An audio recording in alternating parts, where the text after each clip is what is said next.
Esto fue el 17 de octubre del año 2018. Yo les estoy mostrando, esto ustedes lo pueden buscar. Esto fue en el Motel La Escala. Ese motel queda a unos cuantos metros del Motel Nueva Castilla y que también está en esta red hotelera. Está en esta red hotelera de los dueños del Motel Nueva Castilla o de Operadora Nueva Castilla. No lo sabían, ese motel también es de Operadora Nueva Castilla. Y que bueno, el dueño, como les venía diciendo, está muerto. Ahora pasaron a través de herencias, no se sabe muy bien quién es el dueño mayoritario de estos más de 60 moteles. Pero esto sucedió en el 2018. Era bailarina de bar asesinada en motel. 17 de octubre del año 2018. Y vamos a leer. La mujer asesinada el lunes en un motel Escobedo fue identificada como una bailarina del bar The Sex Show Girls, conocido como Desestrés, ligado a otros 3 homicidios en el centro de la ciudad. O sea que no fue el único. En ese mes, una fuente policíaca informó que la occisa se llamaba Devani Saraí Campbell Zarate, de 24 años. Según los testimonios recabados por la policía, la víctima era bailarina del antro ubicado en Madero y J.G. Leal. De acuerdo con la autopsia, la mujer murió de asfixia por ahorcamiento. El cadáver tenía un cable en el cuello y presentaba golpes en el rostro y tórax. Era una escena descomunal. Recuerdo, por allí me llegó una documentación de esto hace algún tiempo, y en las paredes estaba escrito el nombre de César, con la sangre de ella. Habían algunos mensajes en las paredes de la habitación. O sea que este caso también cumple con el modus operandi del caso de María Fernanda, del caso de Yolanda Martínez y el caso de Devani Escobar. ¿No creen ustedes? Lo mismo. Para mí sí, lo mismo. Cumple ese protocolo de dejar mensaje. ¿Por qué? ¿Es que acaso es la misma red criminal que actúa de esta manera? No lo sé. La fuente mencionó que el cuerpo de Campbell fue hallado en la habitación 205 del Motel Escala, ubicado en la carretera Ladero. Aunque en el baño del cuarto fue encontrado escrito un nombre, aparentemente para señalarlo como el homicidio, la autoridad estima que pudo haber sido un intento para distraer la investigación. César. Ese fue el nombre que fue hallado allí. Los ministeriales entrevistaron a familiares y amigos de la mujer, así como empleados del bar Sex and Show Girls. En ese antro, en diciembre del año pasado, un hombre fue levantado y hallado, ejecutado en Guadalupe, imagínense. O sea, en el año 2017 un hombre fue secuestrado allí. O sea, fue privado de su libertad y fue encontrado en Guadalupe, ejecutado. En febrero pasado, otro hombre fue plagiado allí y luego ejecutado en la colonia Top. ¿Cuántos homicidios? ¿Cuántos delitos aquí en este Motel La Escala? De la misma operadora Motel Nueva Castilla. 3 meses después, el gerente del antro fue detenido cuando, junto con otros 2 hombres que huyeron, cargaban el cuerpo de un asesinado. ¿Ah?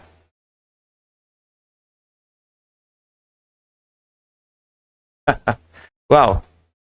Y así como esto, bueno, de esto ya hemos hablado, videos atrás. Es bueno recordar, ¿no? Es bueno recordar, pero este modus operandi de estos mensajes no es que los dejan las víctimas. Olvídense, quítese eso de la cabeza. El señor, bueno, por allí me están recordando, Frida, gracias. A ver, ¿quién me escribe? A ver, el señor Víctor Vadillo. Bueno, el señor Víctor Vadillo, el periodista, fue el primero en argumentar de que a él le llegó la información, de que en la cisterna, dentro de las paredes de la cisterna, había un mensaje con labial. ¿Sí? Supuestamente decía algo así: intenté salvarme, pero no pude, los amo. Algo así. Eso era lo que decía ese mensaje con labial. Esto estuvo como un morbo, como un simple chisme o como una especulación si viene de esta fuente como el señor Víctor Vadillo, pues se le puede creer o no. Él tiene contactos, como le digo, en los buenos, en los malos. Adquiere información, la larga, la extiende, la suelta, sin medir las consecuencias. Lo cierto es que en plena investigaciones, ¿no? Recuerden que después de hallado el cuerpo de Devani Escobar, pues hubieron más de 4 o 5 cateos. Uno de esos cateos fue para vaciar completamente la cisterna. Esta investigación se hizo de noche y supuestamente allí ingresó personal adscrito, ¿no?, a la Fiscalía General de Justicia de Nuevo León a tomar fotografías, a tomar evidencia, y también se buscaron grafólogos para identificar la letra. Yo les voy a mostrar algo. ¿Ficción? Aquí está. Esto es un podcast, ¿ok? Un podcast. El señor que ustedes ven allí, déjenme buscar por acá, bien. Esta información no me gusta. Dejar las cosas así en el aire. Es grafólogo. Él se llama Francisco Sánchez. ¿Ok? Él se llama Francisco Sánchez. Y este señor grafólogo, pues menciona, él no dice el nombre del caso, pero él dice que la gente va a saber porque fue un caso muy viral. Y él nombra que le tocó estudiar o analizar, investigar ese mensaje escrito en esa cisterna. Que a él lo que querían las autoridades era solo mostrarle las fotografías. Y él dijo, no, así no puedo. Yo tengo que ir a ver. Y él se metió en la cisterna y pudo analizar lo que estaba allá adentro. Él argumenta de que, y yo quiero que ustedes vean esto, ¿no?, y sean claros y objetivos también, pero él dice, la aventaron ya muerta, y prácticamente luego escribieron ese mensaje. Devani nunca se pudo parar, como dijo este señor, el médico, en la primera rueda de prensa, ¿no?, que se paró, caminó y se cayó. O sea, por favor, ¿recuerdan eso? Bueno, se lo dejo aquí, mire, escuchen. La asfixiaron, la aventaron a una cisterna, ya muerta. ¿Ok?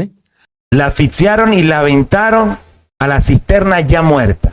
La asfixiaron, la aventaron a una cisterna, ya muerta. ¿Ok? Resulta que en ese caso, a mí me llamaron para hacer un estudio de una manuscritura, pero esta manuscritura la encontraron en una pared de esa cisterna. Entonces ya los peritos de esa fiscalía habían hecho un trabajo de revelado de la escritura. Yo les dije, es que yo necesito verla, yo necesito fotografiarla, porque no puedo trabajar con las fotografías de los compañeros. Me dijeron sí, y me metí a esa cisterna a ver la escritura. Y entonces en esa escritura que no se veía, resulta que esa escritura la había hecho con un bilé de esos con los que te pintas, se pintan las niñas la boca. Entonces cuando hace el texto, pues no se veía muy bien y luego lo remarca y se fue borrando porque el cemento absorbió el barniz de la escritura. Y luego lo que hizo fue colocar con una piedra unos golpes para que vieran el letrero que no se veía ahí, ¿no? Ajá. Hasta ahí, esto lo pueden buscar, ¿ok? El podcast se llama, ya se los voy a buscar van a buscar así, yo creo que es en el minuto, a ver, aquí, 51. Ustedes van a buscar el minuto 51. Allí dice, escritura con labial en cisterna antes de morir. Aquí lo colocan así, pero lo que yo escucho al señor grafólogo Francisco Sánchez es que si la aventaron muerta, que una cisterna que mide más de 4 metros, ¿cómo pudo escribir eso muerta? Alguien tuvo que haber bajado allí, dejar ese mensaje para armar como otra teoría, ¿no?, de ese accidente, la que quisieron ver, ¿no? Búsquelo así. Fíjense. Así te roban la identidad estando muerto. Grafoscopia Francisco Sánchez, relatos forenses. Así se llama el canal, relato forense. Casualmente, el médico forense está acá. Se me fue el nombre, ¿cómo se llama? En meses pasados, muchos meses pasados, él se llama doctor Jorge Olivares. El doctor Jorge Olivares, presuntamente, según mi criterio, él participó en ese estudio de la exhumación del cuerpo de Devani Escobar. Porque también en un podcast se le salió. Ya esto lo hemos hablado. Ustedes lo pueden escuchar, pueden ir a verlo, búsquenlo así. El último que me tocó fue en un estado del norte, que porque todavía siguen las investigaciones, no puedo decir cuál, y por ética a los papás, pero me mandaron comisionado con otros 2 compañeros y un perito extranjero a hacer una exhumación en otro estado. Exhumación es ya una vez enterrado el cuerpo, es volver a sacarlo para hacer el estudio. Exactamente. La primera autopsia estuvo errónea. Aquí te tengo que comentar algo que es terrible en nuestro país. La mayoría de los médicos que están en los EMEFOS o en los ministerios públicos no son médicos especialistas, son médicos generales. Entonces, somos muy pocos los médicos forenses. Entonces, en este caso en particular de esta autopsia, la realizó un médico general. Esta autopsia estaba mal hecha, diagnosticaron que había sido un traumatismo craneoencefálico. Bueno, ni eso, sino fue un trauma, algo contuso, profundo de cráneo, algo así. Pero el término correcto era un traumatismo craneoencefálico. Entonces, se hace la exhumación y se encuentra un proceso asfíctico. Entonces, por eso te digo, las cosas... Asfixia. Asfixia, O sea, exactamente. la asfixia es provocada por lo que me dices. Así es. Okay. En este caso fue una asfixia por sofocación. Entonces, Qué increíble esta parte acá. Están escuchando, ¿no? Y disculpen que tengan, pero él cuando detalla, él sabe mucho más de lo que puede decir, ¿no? Pero cuando dice asfixia por sofocación, él se tapa. Se tapa. así es. Okay. En este Allí. caso, una asfixia por sofocación. Entonces, pero esto, ¿cómo lo sabes? Con todos los... Lo que intentó hacer Víctor Vadillo fue dejar mal parada a Devani, argumentar esa teoría del accidente, de que Devani cayó allí, estuvo unos días viva, y ya cuando no pudo pedir ayuda, escribió un mensaje final con un labial que apareció en el otro lado de la cisterna cuando el muro de separación estaba a más de 2 metros de altura. Algo totalmente ilógico, con supuestamente un golpe en la cabeza que cualquier persona con ese traumatismo craneoencefálico hubiese quedado listo allí, o desmayado, o con un coma rotundo, pero ella se pudo parar y escribir esto. Eso lo quiso hacer Víctor Vadillo. Y muchos otros, ¿no? Cuando argumentaron y descubrieron de que había un mensaje escrito en la cisterna. Yo, casualmente, nunca le presté atención en mis investigaciones, porque como les digo, todo esto a mí me parece un patrón de la misma red criminal, de dejar un mensaje